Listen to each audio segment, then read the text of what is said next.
welcome back.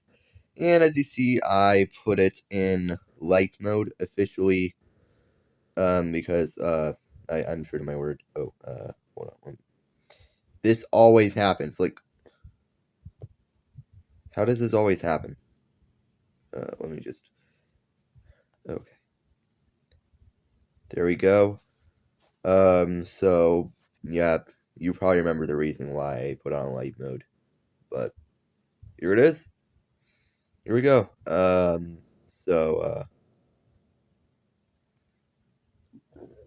also have to give you some pointers.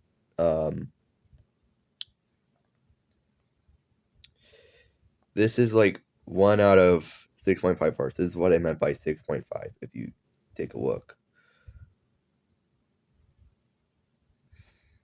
So be prepared for a wild ride. Let's see. So far, we are in part 1. So, it's in first person for Emily. And that's all, really.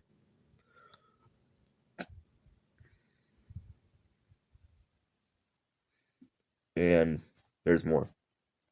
So I added a discretion here for you guys. So, I'm going to put in portrait. Feel free to pause whenever you need to.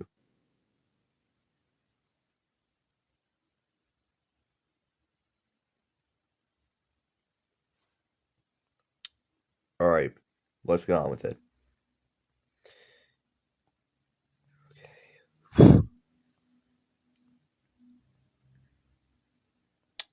I forgot to tell you, Emily's like 23 years old. So, yeah. Alright, let's get back to it. I kind of have like a voice for Welpy, though it may be a little bit on the weird side. So let's just get to the meat of it. Hopefully you're where I am right now, so let's begin. Chapter 2. Sometimes the obvious answer isn't always the right answer. Name redacted. I'm not showing you what it is. I'm not showing you what it is. I'm not showing you what it is. I'm not showing you what it is. Hopefully you didn't see that in my search tab, in my little saved words tab, because please don't pause the video to see that. I don't want to spoil anything. Anyway, let's do this. Let me try to get into this good voice. You're awake. Hello, Emily. Mr. Whoopi stated. I was confused at first how he could possibly come into my room so easily. Considering how the walls were 5 feet thick and made of bulletproof steel, until I realized he could phase through solid objects as if he weren't there. I decided to throw his own words back at him. Damn right I'm awake, I replied with a tone of annoyance in my voice. And what the hell are you doing in here? I was just watching you sleep, making sure that you were safe, he replied. Watching me sleep to make sure I'm safe? Yeah, right, muttered sarcastically. I'm being serious right now. Mr. Whoopi spoke in a stubborn tone. I'm trying to help you. I pulled myself together, knowing that I was wrong, saying, I know, Mr. Whoopi, I'm just tired. Precisely, he replied. Well, since I'm awake, I'm going to begin my day, I declared. And I'm only 2 in the morning, Mr. Whoopi affirmed. Oh, I replied. Well, you should have told me that before you woke me up. Point taken, he replied. Well, I guess I'll let you sleep a little longer while you can stay put right here if you want to, I replied, cutting him off mid-sentence. I'm not stopping you. Oh. Okay, Mr. Whoopi replied. Well, I don't want any urgent official secrets. He declared, fading away into the walls, his words persisting. Remain vigilant, Emily. The clock is ticking. Before I go any further, this is one of the longer chapters, so be it for a little bit of a long video. Yeah, I just want to point that out. Plus, this is one of the more detailed chapters. If chapter one wasn't already detailed enough. Anyway, let's get to it. Goodbye. Now to get to business. I muttered to myself quietly, getting ready for the big day ahead of me. Now, in case we never met, my name, as you already noticed, and by that he means this right here. Let me just get back to where I am. Is Amelia Rose Cornelius Shade. Amelia Rose Cornelius Shade. I really need to emphasize that. I really need to enunciate for that when it comes to this. Otherwise, the captions will think that I am saying something else. You know how I be. Probably. My father, Mr. Shade, uses Amelia and Emily interchangeably in different scenarios. My best friend, Sebastian Solis, better known as the Saboteur, calls me Emily. Sometimes he calls me Emmy to get under my skin, though he does have a reason to call me that after all. I do call him Sebi on occasion. My other friend, who's also like a brother to Sebastian, Painter, yes, you read it right. Yeah, you read it right. Yeah, I'm going off of the original idea for what his name looks like. Though it's a little bit different when it comes to like speech patterns for the characters. So you'll notice that almost immediately. It's like a blinker. Even then, it's probably also like a blinker and miss it sort of thing if you're skimming through this. Please don't skim through this. I work so hard on this, please. Anyway, my other friend Painter calls me either Emily Shade, because that is my name, or that knockoff toy back when I was still living in time imaginary friend and Hazel Blacksite, no less, which sometimes hurts my feelings. I didn't ask to be a grotesque looking creature. Lastly, anyone and everyone at Urban Shade calls me many different names. So many different names that I can't even write them all down in this very chapter. But I'll give you a few of these sometimes greeting names that I get from these people. Shade, pretty self-explanatory. M, slang for Emily, obviously. HR-S, or HRS, what the hires up call me.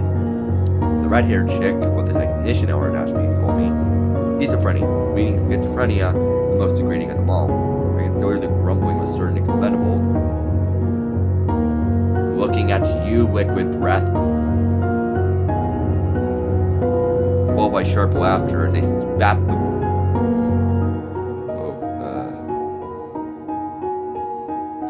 as they spat that horrible word out at me.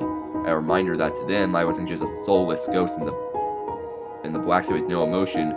I was a broken experiment. I should have known.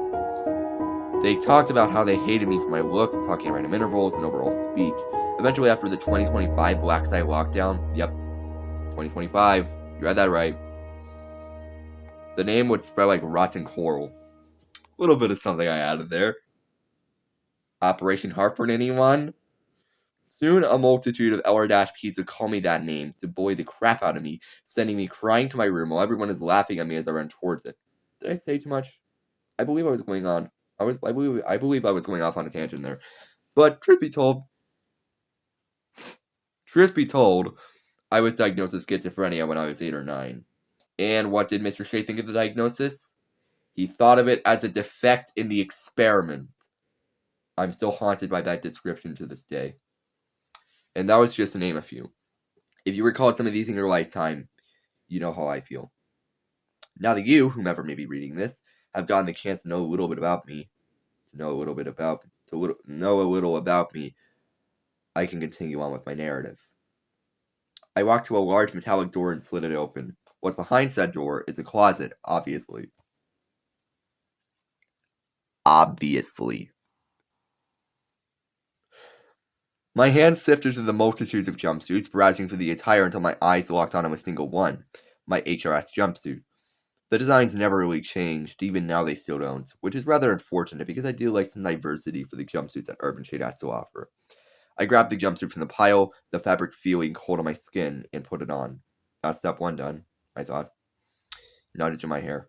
I won't bore you with the details, considering that you, like many others, have done the same process before, but I will spare you the sympathy. To put it simply, I'm what's called a redhead, having white gradient on the inner side and black and gradient black on the tips. Considering that my hair is swooped in a certain direction, Note to self: consider changing the wording for this before I publish this.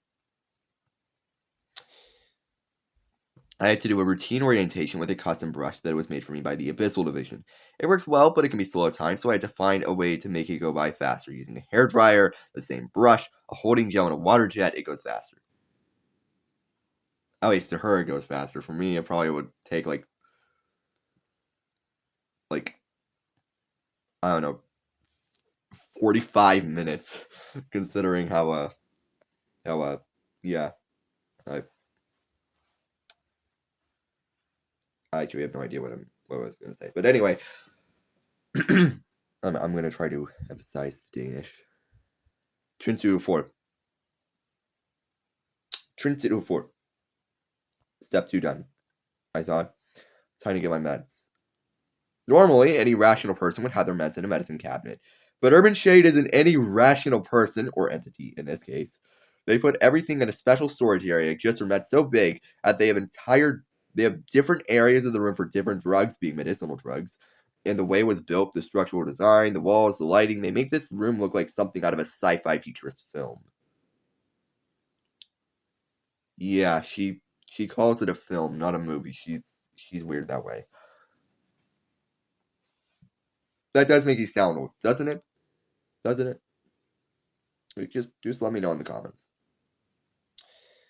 Enough said. Time to stop yapping about the med supply for now. Grabbing my level 7 access keycard off my desk, I opened the door and left my bedroom. Walking down the hallway, I saw the guardsmen patrolling the area. In their heavy armor, their helmets and visors covering their ever-watching faces, their assault rifles at the ready in case of a potential breach. None of them noticed even the smallest glance at me, walking exponentially quicker with each step. Seeing my move, I sidestepped to the right of the hallway where it branched off to the loading docks, my boots thumping loudly on the metal floor, and then bolted down that direction to the med supply area. My father would kill me if he were to see me out of the hallway so early in the morning. I heard myself sliding to the left, my heart pounding like a frantic bird in a cage of bone from all the running, scanning the ceilings for any CCTV in my vicinity, the light in the hallway exposing my position, fearing that a guardsman might see me out here. Slowing to a stop, I faced my body to the right of the hallway, hugging a shadow on the wall to evade CCTV, or regulatory security camera footage, surveillance cameras, whatever you want to call them. Okay, one thing I realized is that it's hard to say CCTV in a conversation. Though I probably never said that in a conversation, so I'm just going to leave it like this. Okay. Grabbing my keycard from my pocket, I inserted it into the keycard reader until a high-pitched double beep resonated from the reader and the door opened. Okay, Amelia, just go into here, take your meds, and get bloody out of there, I spoke to myself. Walking inside of the med supply area, I looked around to see if there was anything out of the ordinary. Nothing so far. I muttered to myself quietly. I think we're good. Advancing towards the med lockers, I saw laboratory-grade fridges attached to the back wall in front of the tables where the syringes are kept. At the foot of the med lockers, I stopped. These med lockers were for the elite guardsmen and the HRS, so I knew where to look. Walking to the right, I browsed in the med lockers, looking for one specific name. And then I found it. A sticker reading Amelia R.C. Shade on the med locker door, which you probably already know what that means, specifically with the initialized middle name. Yeah. Yeah. I grabbed a key from the front right pocket of my jumpsuit with a note and pen on it, reading, "For your troubles. S." He's helping me, I thought, a warm smile cracking through my cold lips. That's very generous of him to give me that key. Shoving the key into the lock, I looked up and stared at the red silhouette in the window.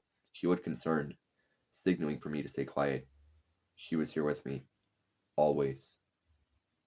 So I turned the key until I could hear the door unlock. Opening the door, I suddenly got blasted by the cold chlorofluorocarbon-filled air, or CFC if you want to be short. If you want to shorten it. If you know what CFCs are, they can be seen. They can be found in refrigerators and aerosol spray cans. In case you're wondering. Here we go. I muttered, my breath hitched, grabbing today's meds, which consisted of the following.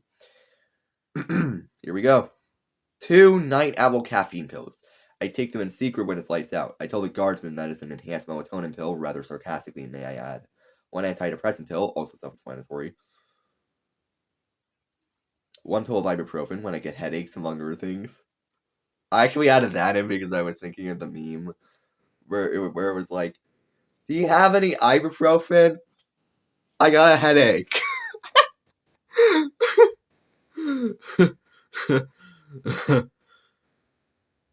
Okay, let's get back to it. 2 small Guardian Angel immunity boosting pills. The liquid inside the capsules are blood. Pure blood, again, among other things, of the Guardian Angel of the outer circles of hell. I actually changed this for a reason. The original name of the character is the Guardian Angel of the Bandlands, where the Bandlands is like this myth, in which it was basically this old Roblox myth, where it's basically like where dead games went to go. It's sort of like a Roblox version of hell. So I decided to change it for the sake of it, and also and in tandem to it, the Hell Expeditions would basically replace the Bandlands Expeditions that would take place in 2006, which is also ironically the same year that Roblox would be created. But I cut ties with them, so I decided to change this to de-Robloxify the idea of the story in general. Why are we getting blood from this guy? I don't entirely know.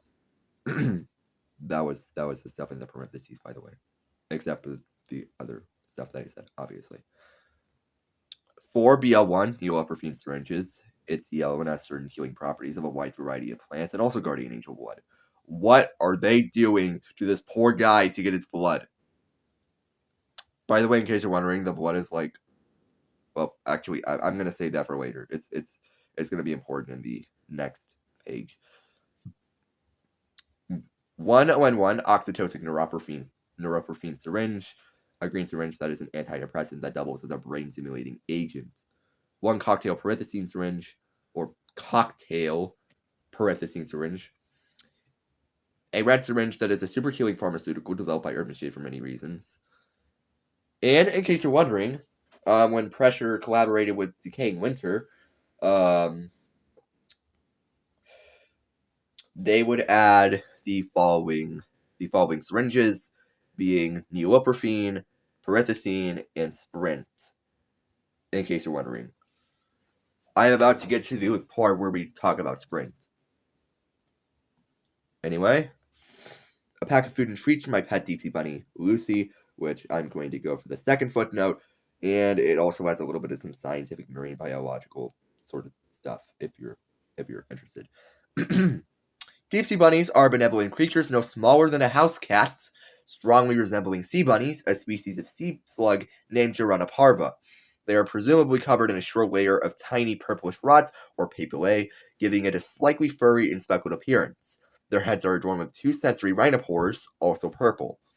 On the bottom of their heads are 2 pairs of oral tentacles that slightly resemble a mouth. Notably, deep sea bunnies, or DSBs for short, possess 8 stub-like legs, which differs from their aquatic counterpart, as well as an extra protrusion from behind that bears a similar appearance to a bunny's tail. I took that directly from the official Pressure Wiki, but also added my own sort of pizzazz to it. Ooh. What have you. Anyway, here's that bit. Getting these and smuggling some Sprints, being the same model as the other syringes, but with a cyan color scheme. I got a cup of water from the med locker and took my pills, except the owl pills, of course, though I took a second longer to focus on the pure blood inside the capsule. It looked too bright. Too pure for a sinful place like this one. For a sinful woman like me. Upon swallowing the Guardian Angel pills, it felt unnaturally cold as they slid down my throat. Okay, now for the Sprints part. This is the third footnote. Pretty self-explanatory. Oh. Let's just pretend that this isn't there, though I already know that if I ever go into my Chromebook, then it's obviously going to smooth out. So that's okay. Okay, Sprints are a syringe-injected drug that once administered can give you a temporary boost in movement speed and stamina. There, I said it. There we go. Putting putting the cup back, I heard and saw a glass wall coming from the med locker ceiling and sealing the cup inside a set wall. Now, this is where we introduce one of the bigger characters, Navi, um, which is short for Navigation AI. She has a lot of lore attached to her if you ever look in the official Pressure Wiki. Do not look at the Pressure Phantom Wiki. Trust me, they're very, very immature when it comes to that sort of situation. But, Navi is like this navigation AI, pretty self-explanatory. That would be made sometime in the 60s, around the same time that Mr. Lippy would die. And do note this takes place in 2039. Um, let's see. Oh yeah, yeah. Again, Navi would be constructed as a navigational AI for the Halo Black site in the 1960s, around the same time that the Ridge would finish construction in 1967. Please do not do the random joke. That joke is dead, at least in my opinion. And then eventually, after Mrs. Shade would die, due to Emily's birth in 2005. Yeah, you read that right, or you heard that right. Emily was born on December 20th, 2005, but she's like 23 in this scenario because of like temporal, chronological anomalies, if you will, when she was the imaginary friend. And Mrs. Shade would die giving birth to Emily in 2005.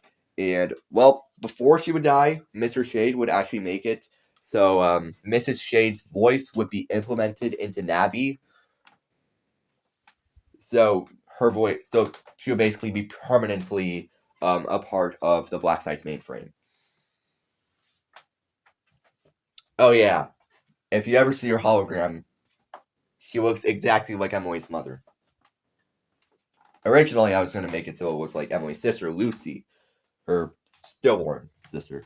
Though I realized that while writing this, that Navi, in fact, had the voice of Mrs. Shade and not Lucy Shade. So I ironed that out along the way. 22 minutes. Wow. Anyway, let's get to it. I'm gonna try to do the best Navi voice I can. I can't believe I'm gonna be doing a feminine sounding voice. Anyway, let's do this. Sterilization preparation. Ooh. Let's try that again.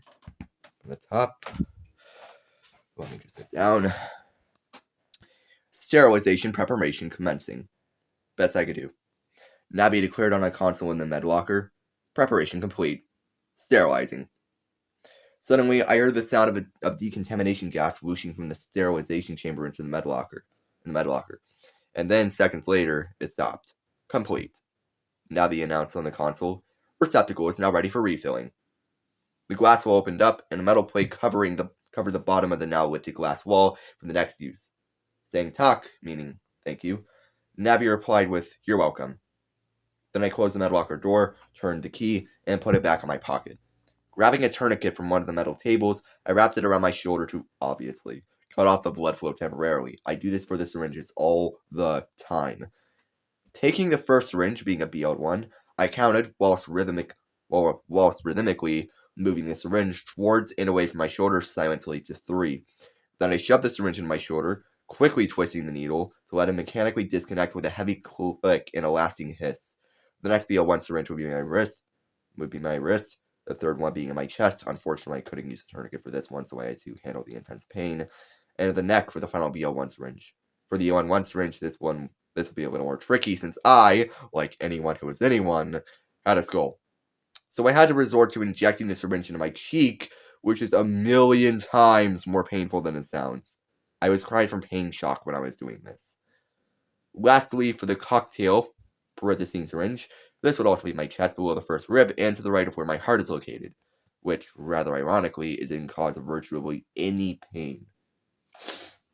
Stuffing the pack for Lucy in my right jumpsuit pant pocket, I started for the door, and then I heard something that sounded like walking. Somebody was coming into the med supply area, and fast. My heart was redlining by now. I knew that I'd be caught soon enough. Suddenly, the pack for Lucy felt like a liability. But it's not like I could ditch the pack. She'd starve without them. And to top it all off, I'd be as cruel and heartless as my father. I could hear the keycard reader accepting passage and the door opening. I had to hide. If I didn't, the presence of my trembling body would give me away faster than my heavy breathing from the drugs. So, there you have it.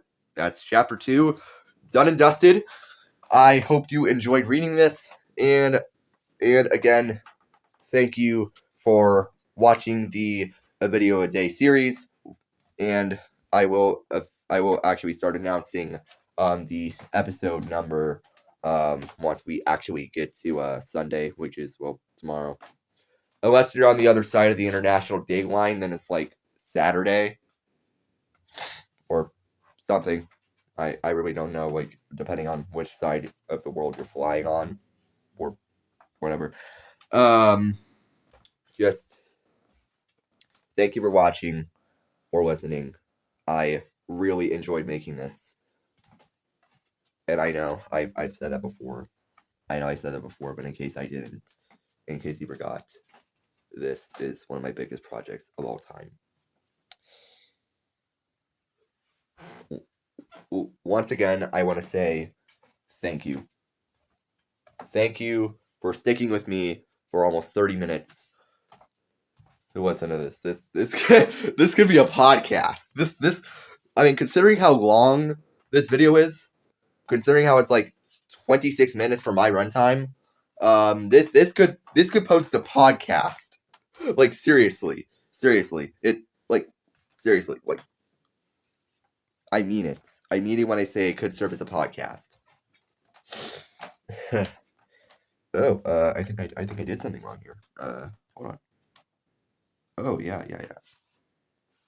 Hold on. It started over here. Let me just fix that. There we go. Now that looks better. Much better. Much better. Okay. Just as a reminder, this is chapter 3. Well, actually, we were reading chapter 2, so yeah. I'm actually starting to enjoy making this series. I'm actually starting to enjoy making the series. This is genuinely awesome. I also like editing it because I can add like whatever funny stuff I want. Kind of. With some restrictions. I'm just restricting myself when it comes to that sort of thing. But anyway, thank you for watching. And I will see you guys tomorrow. See ya!